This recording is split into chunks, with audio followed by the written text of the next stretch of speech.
Welcome to the wonderland stories. بچوں خوش آمدید ایک اور دلچسپ اور جادوئی کہانی کے وقت میں۔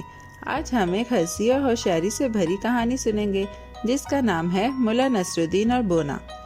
تیار ہو جاؤ ہنسنے، حیران ہونے اور آخر میں کچھ بہت اہم سیکھنے کے لیے۔ یہ کہانی پراسراریت، شرارت اور ایک چھوٹی جادوئی مخلوق سے بھری ہوئی ہے جس نے بہت بڑا جادو کر ڈالا۔ لیکن فکر نہ کرو، ہمارا ہیرو ملا نصر الدین اتنی مشکل سے کہیں زیادہ ہوشیار ہے۔ تو چلو کہانی شروع کرتے ہیں۔ کافی عرصہ پہلے ایک دور دراز سلطنت میں ایک شخص رہتا تھا جس کا نام تھا ملا نصر الدین، جو اپنی ہوشیار اور مزاحیہ باتوں کے لیے مشہور تھا۔ بادشاہ اسے اتنا پسند کرتا تھا کہ اس نے اسے اپنا خصوصی مشیر بنا لیا تھا۔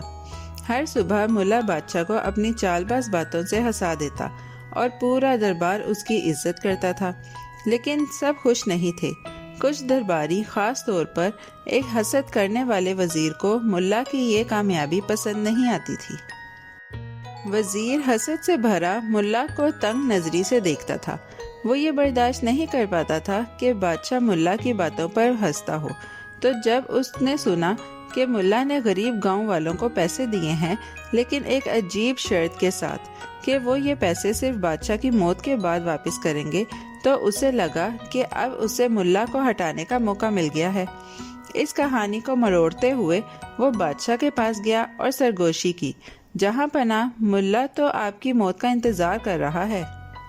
بادشاہ غصے میں آ کر فوراً ملا نصر الدین کو بلوا لیتا ہے۔ کیا یہ سچ ہے کہ تم نے غریبوں کو پیسے دے کر کہا تھا کہ وہ انہیں میری موت کے بعد واپس کریں؟ بادشاہ نے غصے سے پوچھا۔ ملا نے پرسکون اور ہوشیاری سے جواب دیا، جی ہاں جہاں پناہ، لیکن میں نے ایسا تمہاری لمبی عمر کے لیے کیا۔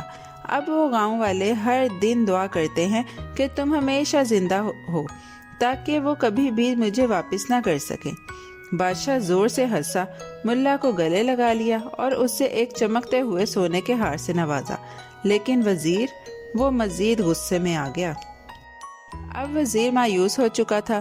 اس نے اپنے ایک دوست، ایک جادوگر کے پاس جا کر اپنا شرارتی منصوبہ بتایا۔ جادوگر مسکرا کر بولا، فکر نہ کرو، میرے پاس ایک حل ہے۔ ایک جادوئی بونا جو ملا سے چمٹ جائے گا اور اس کی زندگی کو عذاب بنا دے گا۔ اس نے ملا کا نام اور کچھ جادوئی الفاظ چمکتے ہوئے کاغذ پر لکھے اور وزیر کو دے دیا۔ اسے اس کی جیب میں رکھ دو اور پھر عذاب شروع ہو جائے گا۔ ایک رات جب ملا نصر الدین گہری نیند میں سو رہا تھا، ایک خادم دھیرے دھیرے اندر آیا اور جادوئی کاغذ ملا کی کوٹ کی جیب میں ڈال دیا۔ دور سے جادوگر ایک کرسٹل آئینے میں سب کچھ دیکھ رہا تھا۔ وہ ہنستے ہوئے بولا اور ایک پنجرے سے ایک چھوٹا سا جادوئی بونا نکال کر اسے کہا، جاؤ، اب جس کے پاس یہ کاغذ ہوگا وہ تمہیں چاند پر لے جائے گا۔ بونا ہوا کی طرح دوڑتا ہوا ملا کے گھر پہنچا۔ جیسے ہی ملا اندر آیا، بونا اس کی گردن پر چھلانگ لگا کر بولا، مجھے چاند پر لے چلو فوراً۔ ملا دہشت سے بولا، کون سا چاند؟ میں چاند پر نہیں جا سکتا۔ لیکن بونا اس پر جادوئی چھڑی سے مار کر کہنے لگا، مجھے چاند پر لے جاؤ ورنہ میں تمہیں کبھی نہیں چھوڑوں گا۔ ملا گھر کے ارد گرد دوڑنے لگا، مگر بونا اس کی گردن سے چمٹا رہا۔ جلدی ہی پورا محلہ دیکھنے لگا کہ ملا ایک بونا سوار کیے دوڑ رہا ہے۔ شرمندہ ہو کر وہ شہر چھوڑ کر جنگل میں جا پہنچا۔ وزیر اپنے منصوبے پر خوش ہو کر بادشاہ سے جھوٹ بولتے ہوئے کہتا ہے، ملا تجارت کے لیے روم جا رہا ہے، وہ واپس نہیں آئے گا۔ بادشاہ اگرچہ حیران تھا لیکن کچھ نہیں کہتا۔ اس دوران ملا جنگل میں غمگین، تھکا ہارا اور پریشان بیٹھا تھا، سوچ رہا تھا کہ وہ کس مصیبت میں پھنس چکا ہے۔ دن جب ملا ایک درخت کے نیچے بیٹھا پسینہ پہنچ رہا تھا، ایک مہربان درباری اس کے پاس آیا اور اس نے ملا کو دیکھا۔ ملا، اس نے کہا، تمہیں کیا ہو گیا؟ ملا نے ساری بات بتائی اور درباری بولا، یہ سب وزیر کا کیا دھرا ہے، تمہیں اس جادو کے عذاب کو توڑنا ہوگا۔ ملا نے بونے کو دیکھا جو اب سکون سے اس کے گردن پر سو رہا تھا، اور اسے ایک خیال آیا۔ بہت احتیاط سے ملا نے بونے کی جیب میں ہاتھ ڈالا اور وہ چمکتا ہوا جادوئی کاغذ نکالا۔ اس پر ملا کا نام اور کچھ اجنبی علامتیں لکھی تھی۔ مسکراتے ہوئے ملا نے اس کا نام مٹا کر اس پر وزیر کا نام لکھا۔ پھر اس نے کاغذ درباری کو دیا اور کہا، میری ماسی کے پاس جا کر اسے بتاؤ کہ یہ کاغذ وزیر کی جیب میں ڈال دے۔ درباری فوراً شہر کی طرف دوڑا اور وفادار ماسی نے اس کام کو بخوبی انجام دیا۔